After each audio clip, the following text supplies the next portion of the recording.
Bismillahirrahmanirrahim. Alhamdulillahirabbil alamin.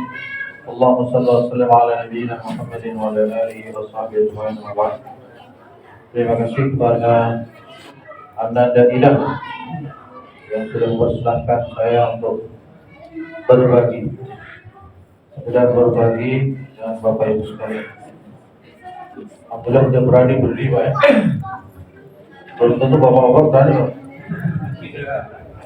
Mudah-mudahan tidak jadi anak yang saleh, anak yang membanggakan kedua orang tuanya, anak yang akan membela ibu bapaknya, anak yang akan menjadi kebanggaannya dunia akhirat. Jemaah sekalian, Ramadan tinggal 23 hari lagi, kurang lebih. Tinggal 23, di mana Allah berikan kita umur sampai Ramadan ini satu kesempatan yang luar biasa. Karena tidak semua orang diberi kesempatan itu. Ada orang-orang yang Ramadan lalu bersama kita, mungkin hari telah berpuasa. Kalau saja mereka boleh minta permintaan, mereka ingin kembali lagi ke dunia untuk menjalankan ibadah Ramadan. Jemaah sekalian, kata Rasulullah sallallahu alaihi wasallam, al-kayyisu man dana nafsahu wa 'amila lima ba'dal maut. Ya anak-anak, jangan terlalu ribut, ya. Kata Rasulullah, orang yang cerdas, orang yang pintar adalah orang yang bisa menguasai hawa nafsunya, bisa menghisap, mengkoreksi hawa nafsunya, dan kemudian beramal untuk kehidupan setelah mati. Jemaah sekalian, kita hidup di dunia dengan segala kemewahan dan kesenangannya, seringkali kita terlupa akan kematian atau dzikrul maut.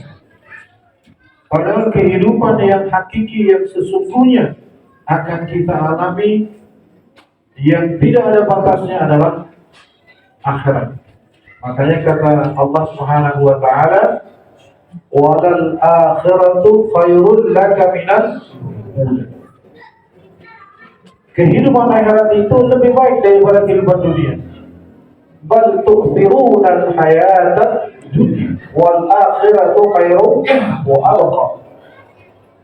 Tetapi kalian banyak mendahulukan kehidupan dunia mengalahkan kehidupan akhirat.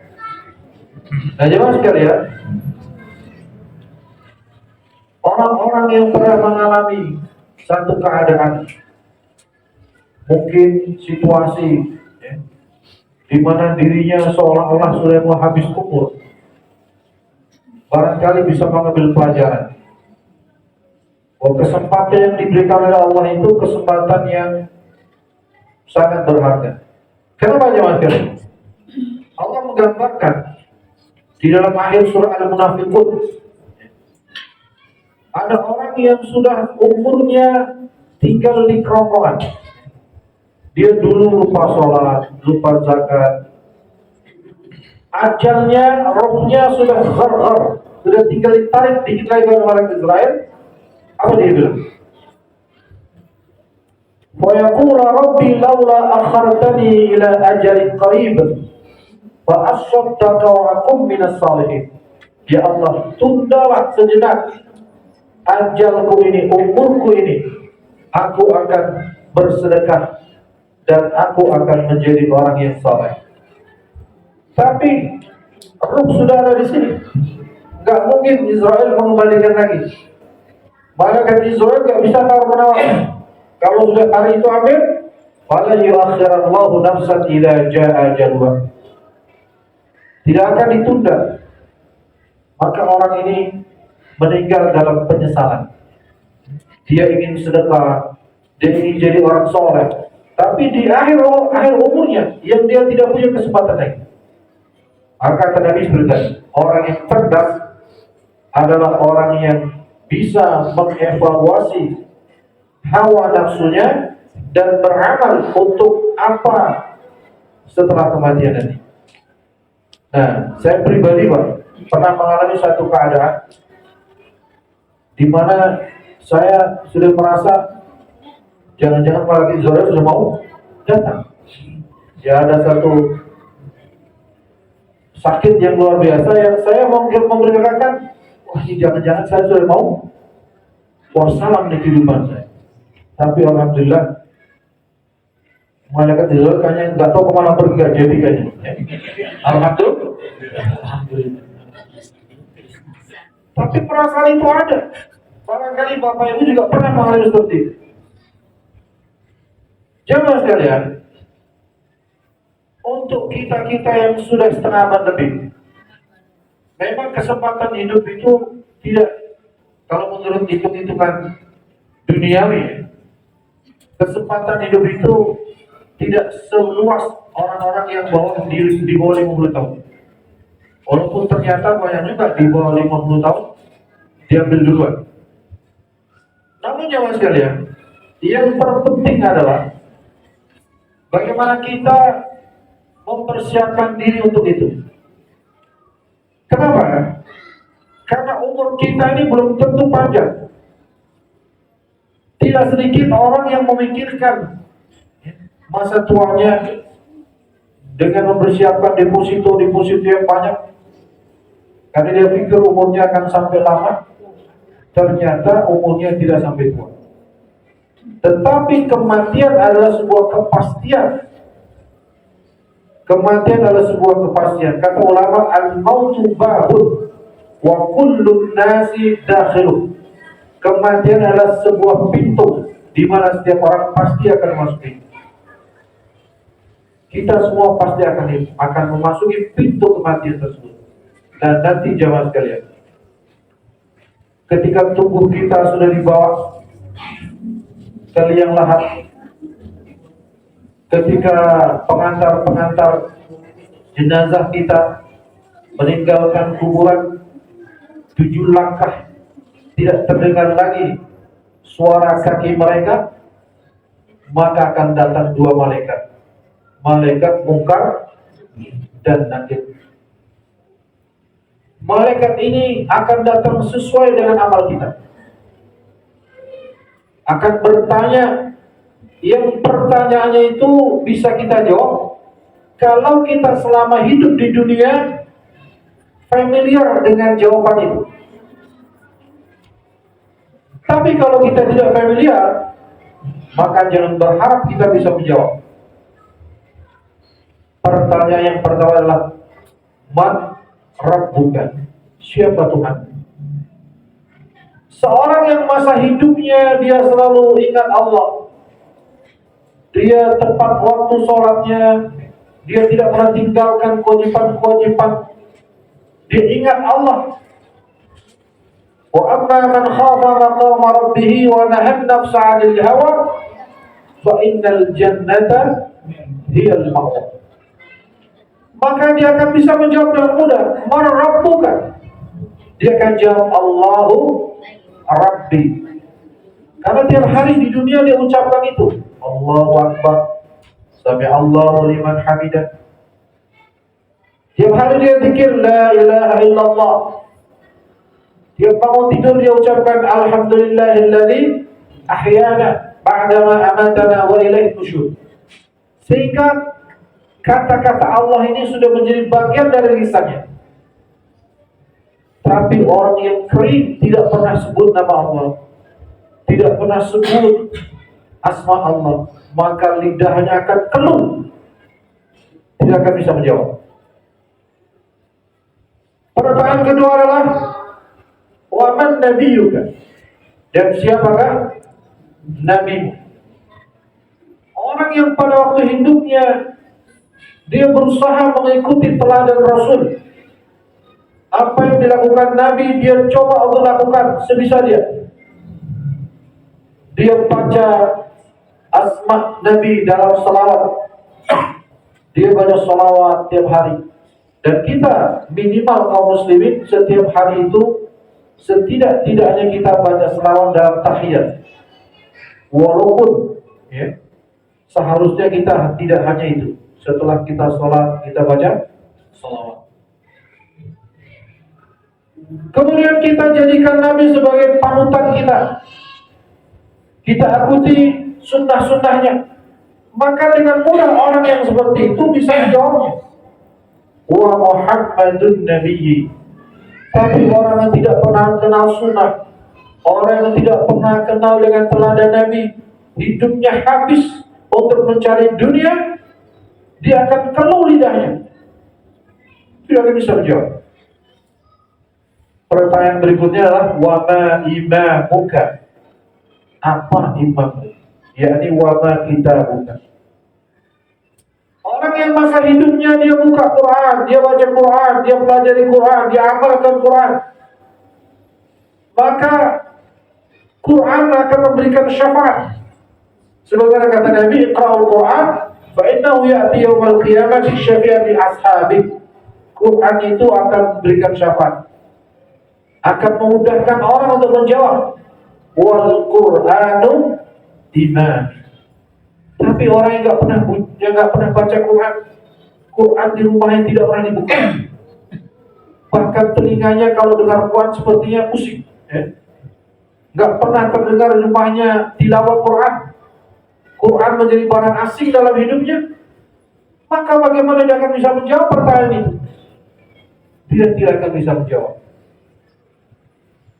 Kemudian pertanyaan berikutnya, wama marrabuka, wama nabiyuka, wama imamuka, wama kiblatuka, wama kiblatuka, wama dinuka. Apakah agamamu? Apakah agamamu? Orang yang dalam hatinya menjadikan Islam sebagai sumber kehidupan, sebagai way of life-nya, dia akan melakukan sesuatu, dia lihat syariat. Ini benar nggak secara syariat? Ini benar nggak menurut hukum Islam? Orang seperti itu akan dengan mudah bisa menjawab. Tapi sebenarnya orang yang tidak taat syariat, tidak kenal halal, tidak kenal haram, bisnisnya tidak kenal halal, tidak kenal haram, perilaku hidupnya tidak menunjukkan seorang muslim yang baik, tidak akan bisa menjawab. Pertanyaan berikutnya, wama kiblatuka. Apa kiblatmu? Orang yang dalam sehari semalam 5 waktu minimal menghadap kiblat. Mungkin dengan sholat-sholat lainnya bisa berwaktu-waktu. Wajjahtu wajhiya lilladzi fatara as-samawati wal arda hanifan musliman wa ana min aku wajahkan, aku hadapkan wajahku kepada Zat yang menciptakan langit dan bumi.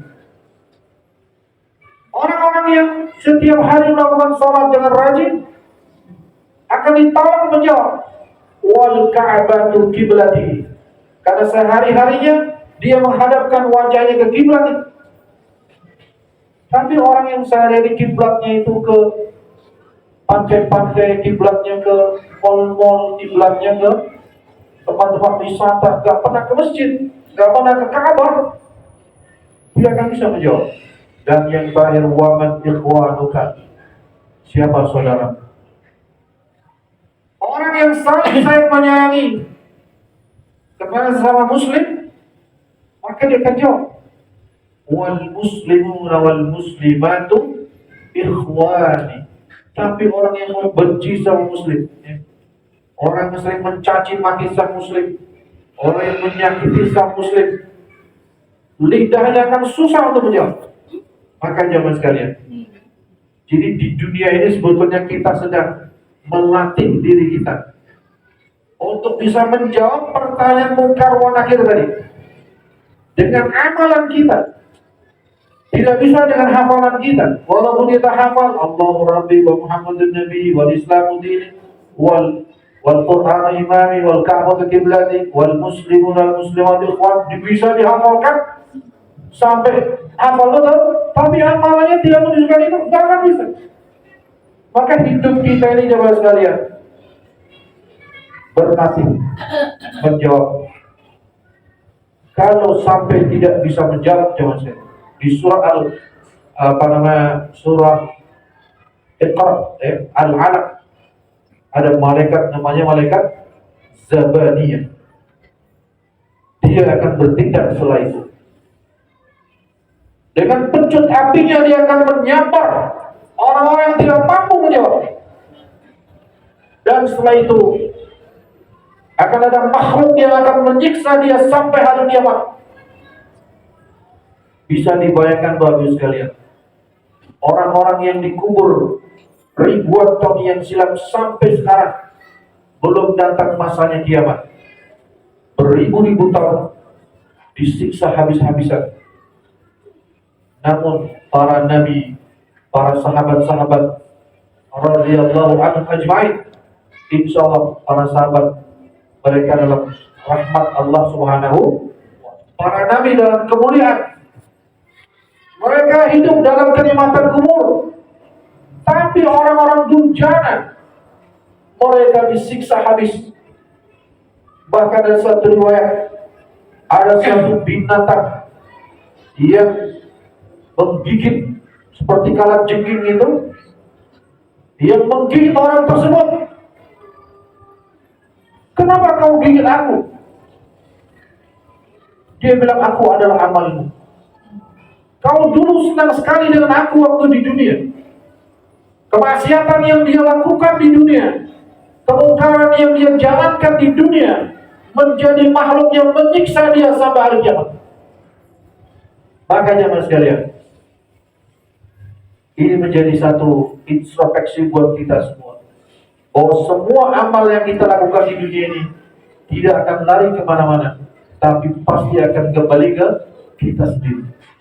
Maka Ramadan ini mudah-mudahan menjadi pintu taubat kita bersama, menjadi pintu untuk kita mengawali kehidupan yang lebih baik. Lebih-lebih umur kita yang sudah tua, yang umur kita mungkin tidak tahu lagi apakah bisa sampai ke Ramadan yang akan datang. Mudah-mudahan Allah Subhanahu wa taala menyelamatkan iman dan Islam kita, menyelamatkan iman dan Islam keluarga kita, dan menutup usia kita dengan husnul khatimah. Subhanakallahumma wa bihamdik, asyhadu an la ilaha illa anta, astaghfiruka wa atubu ilaik. Kita akan terawih. Saya berikan pilihan, mau Yasin atau mau Al-Waqiah.